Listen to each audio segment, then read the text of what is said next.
La reine a fait face à des appels répétés pour retirer les titres du prince Andrew en raison des procédures judiciaires en cours auxquelles il est confronté. Le duc d'York a tenté d'engager une action en justice alléguant qu'il avait abusé sexuellement de Virginia Giuffre, mais un juge de New York a confirmé mercredi que l'affaire serait jugée. Le prince Andrew a constamment et avec véhémence nié les allégations.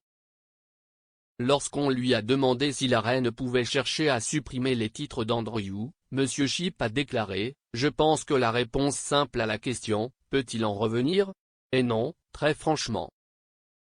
Nous savons tous qu'il a temporairement démissionné de ses fonctions royales pendant qu'il se bat pour effacer son nom, cela semble beaucoup plus permanent maintenant qu'il ne l'a jamais fait, cette démission de ses fonctions royales.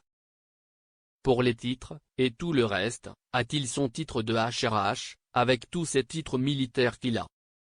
Je pense qu'il serait vraiment difficile, impossible pour la reine de les retirer parce que c'est presque comme le juger avant la fin du processus judiciaire. M. Shipp a ajouté, je pense qu'il conservera tous ses titres jusqu'à ce que tout cela soit parvenu à une conclusion, quelle que soit cette conclusion. La suppression des titres royaux reste un processus très difficile car une loi du Parlement doit être adoptée et obtenir la sanction royale. La règle actuelle régissant la suppression des titres royaux a été créée en 1917 pour remédier à la position délicate des nobles britanniques qui avaient combattu contre le Royaume-Uni pendant la Première Guerre mondiale ou avaient des origines allemandes. Les derniers membres de la famille royale à être déchus de leurs titres royaux étaient le duc d'Albany et le duc de Cumberland en raison de leurs liens familiaux avec le Kaiser allemand pendant la Première Guerre mondiale. Le juge de district américain Lewis Kaplan a déclaré que Virginia Giuffre pourrait poursuivre les allégations selon lesquelles le duc d'York l'aurait battue et lui aurait causé intentionnellement une détresse émotionnelle pendant que le défunt financier Jeffrey Epstein la trafiquait.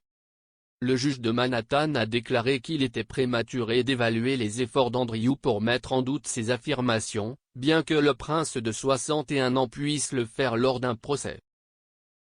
Le duc d'York a maintenu dans une interview à Newsnight en 2019 qu'il n'avait jamais rencontré Giuffre, qui au moment des abus présumés était connue sous le nom de Virginia Roberts. David Bois, un avocat de Giuffre, dans un communiqué, a déclaré que sa cliente était satisfaite et attend avec impatience une décision judiciaire sur le bien-fondé de ses demandes. La décision du juge Kaplan maintient l'affaire sur la bonne voie pour un procès qui, selon lui, pourrait commencer entre septembre et décembre 2022 si aucun règlement n'était trouvé. Un porte-parole de Buckingham Palace a refusé de commenter la décision de Kaplan. Epstein s'est suicidé à l'âge de 66 ans dans une cellule de prison de Manhattan en août 2019 en attendant son procès pour trafic sexuel.